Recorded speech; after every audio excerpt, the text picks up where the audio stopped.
Jeje.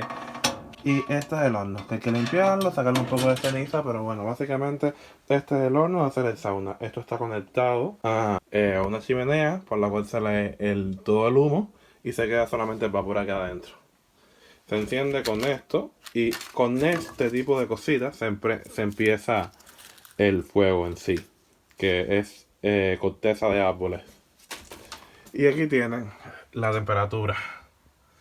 Supuestamente aquí dice que son como unos, a ver si puedo cubrir esto, sí, son como unos 20, 40, bueno, hay que llegar a unos 80 grados aquí adentro. Y ya ven que está por debajo de 20. Así que nada, hay que empezar con el vapor y meterle.